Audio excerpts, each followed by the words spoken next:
Chicago Pile.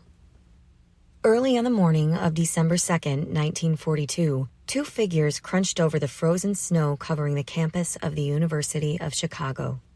It was terribly cold, below zero, remembered Leona Woods, a 23-year-old physics grad student. Walking alongside Woods, hunched against the cold, was the world-famous Italian physicist Enrico Fermi. Woods and Fermi ducked through a gate leading into the football stadium. They nodded to security guards and hurried down a dark hallway beneath the stands, their breath forming frost clouds in the air. It was just as cold inside as out. Under the football stands were a series of unheated squash courts. They opened the door to one of the courts and stepped inside. The scene of this test at the University of Chicago would have been confusing to an outsider, Fermi later said. He would have seen only what appeared to be a crude pile of black bricks. Shaped like an oval, the black pile was about 25 feet wide in the middle and 20 feet high. Woods and Fermi climbed up to a balcony high above the court. The balcony was originally meant for people to watch squash players, said Woods, but now it was filled with control equipment and readout circuits glowing and winking. A young physicist named Herb Anderson walked in, yawning, and helped do a few last-minute checks. Everything was set for one of the most important experiments in the history of science. But first, breakfast. Herb, Fermi, and I went over to the apartment I shared with my sister, Woods said. I made pancakes, mixing the batter so fast that there were bubbles of dry flour in it. When fried, these were somewhat crunchy between the teeth, and Herb thought I had put nuts in the batter. After the quick meal, the three set out across campus to the football stadium. Back we mushed, said Woods, through the cold, creaking snow. Oppenheimer was busy recruiting scientists for Los Alamos, but that didn't mean he knew for sure an atomic bomb was technically possible. He and other physicists had spent a few years studying fission.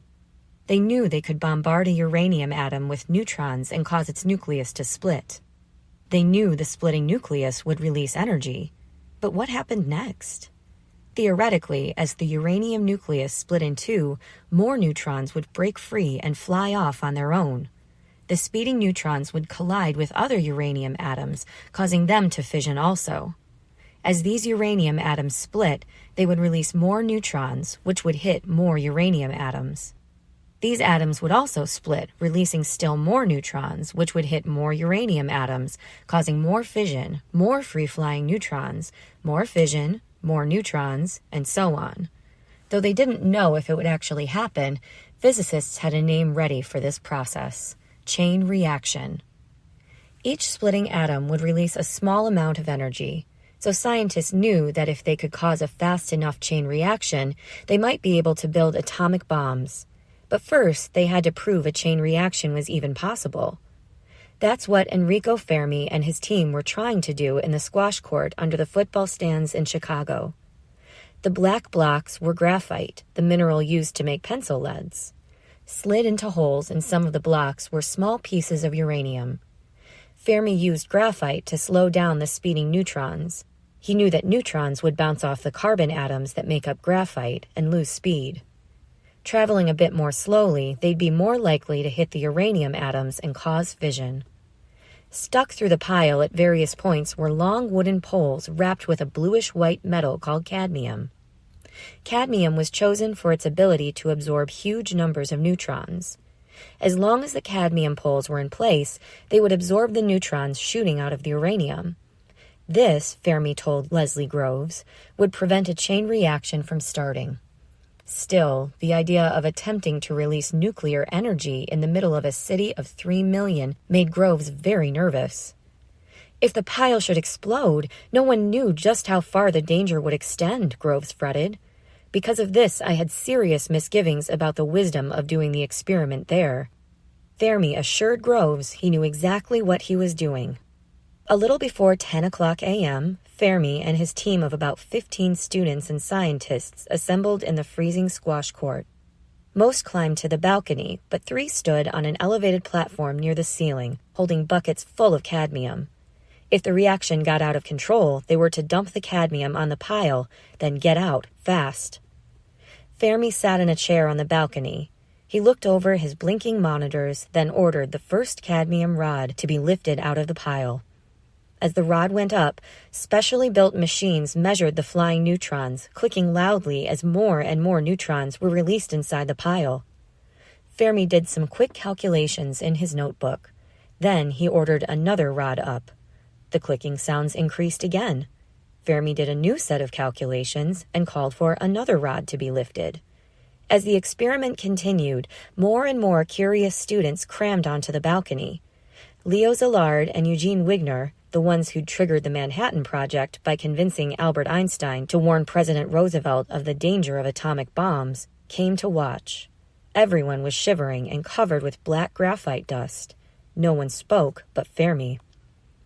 Only one cadmium rod remained in the pile. Fermi's team called it the zip rod. A physicist named George Weil stood on the floor, holding the rope that lifted it. Fermi called, "Go ahead, George." The rod went up a foot. The clicking increased. "Another foot, George." Weil pulled the rod a bit higher. You could hear the sound of the neutron counter. Clickety-clack, said Herb Anderson. Leona Woods kept her eyes on the monitors, calling out measurements to Fermi. "Another foot, George." The rod went up again. The tension in the room rose with the clicking. Only Fermi seemed to be enjoying himself. "This will do it," he announced, a confident grin spreading across his face. "Now the pile will chain react." Weil pulled the rod completely out of the pile. Then the clicks came more and more rapidly, said Anderson, and after a while they began to merge into a roar. Fermi's smile got bigger. "The pile has gone critical," he said. The chain reaction was going and would continue doubling in power every 2 minutes until he shut it down. 2 minutes passed. Fermi watched the monitors, but said nothing. Everyone began to wonder why he didn't shut the pile off, Anderson said. The machines continued to roar. Fermi calmly took a few notes. He waited another minute, then another, said Anderson. The anxiety was too much to bear. Finally, Fermi said, "Zip in." The cadmium rod dropped back into the pile, followed by the other rods. The clicking machines went quiet.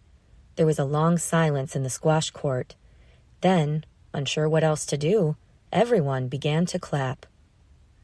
The controlled release of atomic power has been demonstrated for the first time in history, Fermi said of his experiment.